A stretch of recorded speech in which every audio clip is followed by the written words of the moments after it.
Hello everyone, स्वागत है आपका अभी क्लासेस ऑब्जेक्टिव्स में। मेरा नाम अजीत कुमार है और मैं इस चैनल के माध्यम से आप सबों को ऑब्जेक्टिव्स क्वेश्चन आंसर बतलाता हूं, जिसके तहत मैंने 9th के हिस्ट्री का 2 पार्ट, चैप्टर 1 का 2 पार्ट प्रोवाइड किया था। और मैंने पहले ही पार्ट में बताया था कि 9th के हिस्ट्री का जो पहला चैप्टर है उसका मैं 3 पार्ट में ऑब्जेक्टिव्स प्रोवाइड करूँगा, जिसमें ना केवल मैं ऑब्जेक्टिव क्वेश्चन आंसर दिखलाऊँगा बल्कि मैं आपको समझाऊंगा भी कि कैसे आप सवालों के जवाब को लिख सकते हैं। तो उसी के तहत ये मेरा तीसरा और फाइनल पार्ट है। तो इस फाइनल पार्ट्स में हम लोग जो भी क्वेश्चन आंसर बच गए थे उसके विषय में डिस्कस करते हैं, समझते हैं और बेहतर तरीके से उसके विषय में एक्सप्लेन करते हैं। तो अगर आप इस चैनल पर नए आए हैं और पहली बार दिख रहे हैं वीडियो को, तो डिस्क्रिप्शन में पड़े हुए दोनों वीडियोस को आप एक बार जरूर देख लें, ताकि आपको ये पार्ट बेहतर तरीके से समझ में आए। और इस चैनल को सब्सक्राइब कर लें ताकि आपको ऐसे वीडियोस पर डे प्रोवाइड हो, क्योंकि मैं पर डे ऐसे वीडियोस अपलोड करता हूं आप सबों के लिए। और मेरा ये टारगेट है कि परीक्षा प्रारंभ होने से पहले ही मैं आप सबों को 9th के जितने भी ऑब्जेक्टिव्स क्वेश्चन आंसर बनते हैं वो मैं आपको सिखा दूँ। तो चलिए हम लोग कंप्यूटर स्क्रीन पर चलते हैं और वहाँ पर सारे सवालों के जवाब को समझते हैं। तो कंप्यूटर स्क्रीन पर आ चुके हैं हम लोग और आइए सवालों पर बढ़ते हैं। 9th के हिस्ट्री का चैप्टर 1 का ऑब्जेक्टिव का ये तीसरा पार्ट है। इससे पहले मैंने 2 पार्ट अपलोड किया है। अगर आप उसे नहीं देखे तो यहाँ पर आई बटन पर क्लिक करके आप उन वीडियोस को देख सकते हैं, या फिर डिस्क्रिप्शन में पड़े हुए लिंक से आप उन सभी वीडियोस को देख सकते हैं। तो आज का पहला प्रश्न है कि फ्रांस में राष्ट्रीय दिवस कब मनाया गया। देखिए, राष्ट्रीय दिवस कब मनाया गया, आपके पास 1 मई, 14 जुलाई, 15 अगस्त, 26 जनवरी ऐसे ऑप्शंस है। तो इस ऑप्शंस में सही जवाब जो है वह है 14 जुलाई को। 14 जुलाई को फ्रांस में राष्ट्रीय दिवस के रूप में मनाया गया। देखिए, हम 15 अगस्त को झंडा क्यों फहराते हैं, हम 26 जनवरी को झंडा क्यों फहराते हैं, क्योंकि हमारे पास रीजन है कि 26 जनवरी को हमारे देश में संविधान लागू हुआ और 15 अगस्त को हमें स्वतंत्रता मिला। उसी प्रकार से 14 जुलाई को कुछ ऐसी घटनाएं फ्रांस में हुई होगी जिसके चलते वो उसे राष्ट्रीय दिवस के रूप में मनाता है। तो इसका कारण है कि 14 जुलाई, देखिए 5 मई 5 मई को 5 मई 1789 ये वो समय है जब फ्रांस में क्या हुआ, कर के लिए व्यवस्था की गई। लोगों ने, जो राजा सम्राट, उन्होंने कर बढ़ाने की मांग कर दी। और 9 नवंबर जो है 9 नवंबर 1799, ओके 1799 को वहां पर कह सकते हैं पुरजोर विरोध के बाद क्रांति होने लगा। यानी कि 89 से लेकर के 99 तक वहां पर क्रांति हुआ। लेकिन इस क्रांति की शुरुआत कब हुई, इस क्रांति की शुरुआत हुई है 14 जुलाई को, जब उन्होंने क्या कर दिया, बास्टिल के किले को 14 जुलाई को 1789 में, 14 जुलाई 1789 को बास्टिल में एक किला था। बास्टिल एक जगह का नाम है और इस बास्टिल में एक किला था, उस किले को तोड़ दिया। और इसीलिए इस दिन से वहां पर बास्टिल डे मनाया जाता है। इसका कारण ये है कि वो जो बास्टिल का किला था उसे लोग मानते थे कि जो किला है वो बिल्कुल ही जंजीर के तरह लोगों को लगता था गुलामी की निशानी थी, और इसमें जितने भी निरंकुश सत्ता है उसके निशानी के तौर पर देखता था। और इस किले को ढा दिया तो लोगों को स्वतंत्रता फील होने लगा था। और इसीलिए प्रत्येक वर्ष फ्रांस में 14 जुलाई को बास्टिल डे या राष्ट्र दिवस के रूप में मनाया जाता है। अगला सवाल है कि स्टेट जनरल में मतदान की प्रणाली का क्या आधार है। यानी कि स्टेट जनरल जो था उसमें वोट किस प्रकार से लिया जाता है, राजा की इच्छानुसार लिया जाता है, या निम्न सदन का बहुमत होता था, या मतों का बहुमत होता था, या सदनों का बहुमत होता था, किसका बहुमत होता था। देखिए, जब यहाँ पर मतदान की बात आ गई तो मतदान में राजा का इच्छा तो सबसे पहले खत्म हो जाएगा। यानी कि राजा का इच्छा काट ही दीजिए, आपके पास 3 ऑप्शंस बचता है। तो यहाँ पर सदनों का बहुमत नहीं होता था, ना ही निम्न सदन का बहुमत होता था, ना ही उच्च सदन या किसी भी प्रकार के सदन का बहुमत होता था। यहाँ पर जो है मत यानी कि वोटों का बहुमत होता था। यानी कि कितने वोट मिलेंगे, उन वोटों में से, चाहे वो किसी भी सदन द्वारा दिया गया हो, किसी भी कह सकते हैं ग्रुप या समूह द्वारा दिया गया हो, अगर वोटों की संख्या अधिक है तो वो जीत जाएगा और उसके अनुसार से वहां पर शासन व्यवस्था बेहतर तरीके से चलेगी। तो इस प्रकार से मतों का बहुमत जो है इस प्रश्न का सही जवाब हो जाएगा। अगले सवाल पर बढ़ते हैं। अगला सवाल है कि किस पुस्तक को क्रांति की बाइबल कहा गया। फिर से यहाँ पर रूसो हमारा आ जाते हैं, जो एक महान दार्शनिक थे उस समय, और इस दार्शनिक के वजह से ही फ्रांस में क्रांति होती है। मैंने पहले और दूसरे पार्ट्स में इसके चर्चा किया था। अगर आप वो दोनों पार्ट देखे होंगे तो रूसो शब्द से आपके मन में एक किताब का नाम आया होगा। वैसे यहाँ पर हम आपको ऑप्शंस देते हैं, लॉ नोवेला बी नंबर है सोशल कॉन्ट्रैक्ट और सी नंबर है एडियस कोर्स ऑन एंड साइजेस लिखा है एंड साइजेस लिखा है the nipples of politicals rights okay या पॉलिटिकल्स राइट्स भी इसे कहते हैं। तो इसका सही जवाब है सोशल कॉन्ट्रैक्ट, यानी कि सोशल कॉन्ट्रैक्ट रूसो द्वारा लिखी गई किताब थी जिसने क्रांति को बहुत ही महत्वपूर्ण रुख दिया था, रास्ता दिया था, लोगों को एक सही रास्ता दिखलाया था कि आखिरकार अगर आप क्रांति की ओर जाइएगा तो किस ओर आपको जाना है, एक रास्ता होने चाहिए ना। तो सही रास्ता, सही पैदान, सही तरीका बतलाया था और इस प्रकार से रूसो की किताब द सोशल कॉन्ट्रैक्ट को क्रांति का बाइबल भी कहा गया। तो सोशल कॉन्ट्रैक्ट इस सवाल का सही जवाब है। अगला सवाल है आतंक के प्रशासन में मृत्यु दंड प्राप्त व्यक्ति को किसके द्वारा मारा जाता था। आतंक का राज देख सकते हैं, आतंक का प्रशासन यहाँ पर आ रहा है। तो आतंक का प्रशासन जो था उस समय प्रशासन बहुत ही कह सकते हैं बिल्कुल ही खराब व्यवस्था में था और किसी पर भी दया नहीं दिखाता था। जो भी उनके सामने आता था और अगर वह गलत होता था तो उसे डायरेक्ट ही मृत्यु दंड दे दिया जाता था और खास करके अगर उसका संबंध राजा से हो, राजा के किसी खास से संबंध रखता हो, तो चूंकि उस समय जो सम्राट था, राजा तो हम नहीं कह सकते हैं, उस समय वहां पर सम्राट हुआ करता था लुई 16वां वगैरह ओके। तो ये जो सम्राट थे उनसे संबंध रखता था, चूंकि सम्राट बिल्कुल ही निरंकुश था तो वहां पर निरंकुश सत्ता के विरुद्ध बिल्कुल ही एक अलग तरह की व्यवस्था चलाई गई और सबको मृत्यु दंड दे दिया गया। अब ये मृत्यु दंड जो दिया जाता था वो किस पर दिया जाता था, गिलोटिन पर दिया जाता था। याद रखिएगा, फ्रांस में मृत्यु का दंड किस पर दिया जाता था, गिलोटिन पर दिया जाता था। गिलोटिन एक मशीन है जिसमें एक तेज धार वाली मशीन जो है वो ऊपर से गिरती, मशीन नहीं कह सकते, एक तेज धार वाली पत्ती है जो बिल्कुल ही भारी रहता है और वो बिल्कुल ही गिरता है। और जब वो गिरता है ऊपर से ओके, वो दो खंभों के सहारे रहता है, जैसे ही ऊपर से वो गिरता है तो यहाँ पर जो व्यक्ति लेटा हुआ रहता है उसका सिर जो है वो धड़ से अलग हो जाता है और इस प्रकार से उसकी मौत हो जाती है। गिलोटिन का आविष्कार इसलिए किया गया था ताकि जिनकी भी मृत्यु हो रहा है, फांसी लगाने से तड़प तड़प कर मौत होता है, बल्कि गिलोटिन से क्या होता है एक बार में ही मौत हो जाता है और तड़प नहीं होती है, और इसलिए गिलोटिन का आविष्कार किया गया था। तो आतंक के राज में मृत्यु दंड गिलोटिन के द्वारा दिया जाता था। अगला सवाल है कि बास्तिल का अधोपोतन यानी कि कब उसको खरा उखाड़ फेंक दिया गया था, कब उससे पूरी तरह से ध्वस्त कर दिया गया था।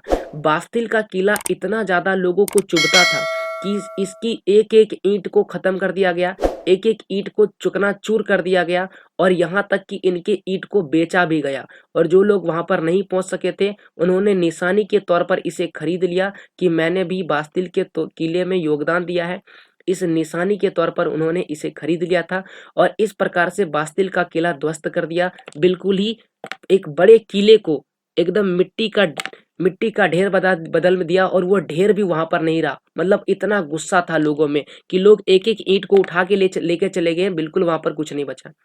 आखिरकार ये इतनी बड़ी घटना कब हुई थी, इतनी बड़ी घटना हुई थी 14 जुलाई को, 14 जुलाई को हुई थी और 14 जुलाई 1789, सभी में 1789 है तो बी नंबर इसका सही जवाब हो जाएगा 14 जुलाई 1789।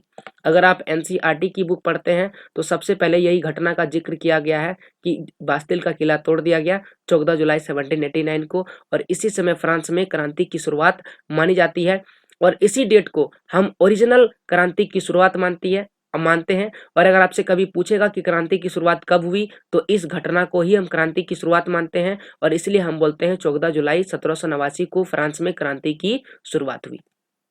अगला सवाल है राष्ट्रीय सभा द्वारा ओके, राष्ट्रीय सभा जिसे हम इंग्लिश में क्या कहते हैं, नेशनल असेंबली, नेशनल असेंबली। तो नेशनल असेंबली द्वारा मानवीय अधिकारों की घोषणा, मानवीय मतलब लोगों के लिए ओके, लोगों के लिए जो अधिकार, क्या लोगों का अधिकार होना चाहिए, इस अधिकार के लिए एक घोषणा पत्र जारी किया।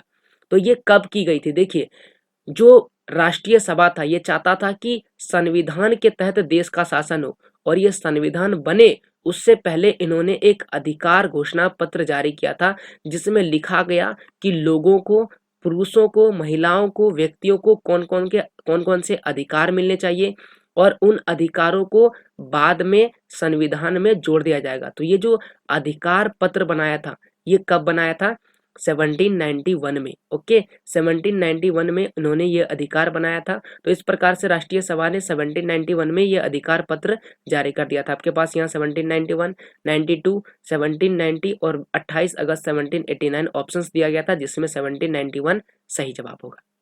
अगले सवाल की ओर मूव करते हैं। अगला सवाल है कि फ्रांस में मानव एवं नागरिक अधिकारों की घोषणा किसने की थी? आपको यहाँ पर बताना है। यही सवाल उल्टा करके लिखा गया। अभी आपसे पूछा था कि मानव और नागरिक अधिकार की घोषणा कब हुआ था, तो आपने बोला 1791, और अभी आप थोड़ी देर पहले ही पढ़ चुके हैं कि किसने किया था, नेशनल असेंबली ने किया था। तो राष्ट्रीय सभा ने किया था। राष्ट्रीय सम्मेलन गलत जवाब है, विधानसभा भी गलत जवाब है, और किसी ने भी इसमें गलत जवाब है, क्योंकि किसने किया था, राष्ट्रीय सभा। राष्ट्रीय सभा को आपके परीक्षा में कभी कभी नेशनल असेंबली भी लिखा रहेगा, तो आप घबराइएगा नहीं, नेशनल असेंबली भी सही जवाब है। तो इसको आपको टिक करके आना है। राष्ट्रीय सभा ने मानव यानी कि मानव का क्या अधिकार होता है, नागरिक का क्या अधिकार होना चाहिए और उन अधिकारों का पालन कैसे होना चाहिए, इसके लिए घोषणा पत्र जारी किया था, जो बिल्कुल ही इंग्लैंड के मैग्ना कार्टा की तरह था। तो इस प्रकार से ये मानव और नागरिक अधिकार था, राष्ट्रीय सभा ने जारी किया था। अगला सवाल है कि राष्ट्रीय सम्मेलन ने किस अमानवीय प्रथा का अंत करवाया था? यानी कि जो राष्ट्रीय सम्मेलन था, उन्होंने क्या कहा कि जो एक बहुत ही घिनौना प्रथा था, जिस प्रथा को खत्म कर दिया। फ्रांस में कैसी प्रथा थी? क्या फ्रांस में सती प्रथा था? नहीं, फ्रांस में सती प्रथा था ही नहीं। क्या फ्रांस में बेगार प्रथा था? नहीं, बेगार प्रथा तो उतनी था ही नहीं। और वहां पर दास प्रथा था और सामंत प्रथा था। तो दास प्रथा तो नहीं खत्म हुआ, लेकिन सामंत प्रथा जो था उस समय तुरंत खत्म कर दिया गया था। तो राष्ट्रीय सम्मेलन ने सबसे पहले आते ही ये जो सामंतवादी प्रथा थी, इस प्रथा को खत्म कर दिया था। सामंत जो था उसके जागीरदार को खत्म कर दिया और सामंती व्यवस्था को खत्म करके सभी किसानों को बराबर का अधिकार दे दिया था, जो बहुत ही महत्वपूर्ण कदम था। किसके द्वारा? राष्ट्रीय सम्मेलन के द्वारा। अगला सवाल है कि किस ऐतिहासिक घटना ने फ्रांस की क्रांति की आरंभ हुआ? यानी कि वो कौन सा ऐतिहासिक घटना था जिस घटना के कारण फ्रांस में क्रांति आई? क्या राजा ने फ्रांस से भागने पर? सबसे पहली बात, राजा तो फ्रांस का राजा फ्रांस से भागा नहीं था। रानी का जिद्दोपन, रानी जिद कर रही थी, इसलिए बास्तिल का पतन होने के बाद या स्टेट जनरल का भंग होने पर। तो वो कौन सी घटना थी? देखिए, दो घटना अहम महत्वपूर्ण है। पहला है बास्तिल का पतन और दूसरा है स्टेट जनरल का भंग होना। तो स्टेट जनरल भी भंग हो गया था 5 मई को। जो स्टेट जनरल बुलाया गया था, ये 5 मई 1789 को। इस समय जो लोग थे, इन्होंने विरोध कर दिया और इन्होंने कर देने से मना कर दिया था। ओके, और इस तरह से ये जो सभा थी, ये तो भंग हो गई थी।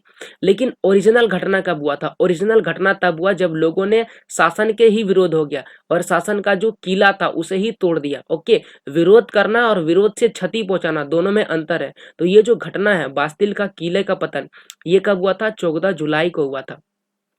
14 जुलाई 1789 को 14 जुलाई 1789 को बास्तिल का किला का पतन हो गया। इसे पूरी तरह से ध्वस्त कर दिया गया था और यही वो घटना था जिससे फ्रांस की क्रांति के आरंभ के रूप में माना जाता है, और इसीलिए हम 14 जुलाई 1789 को टिक मारते हैं कि फ्रांस की क्रांति हुआ था।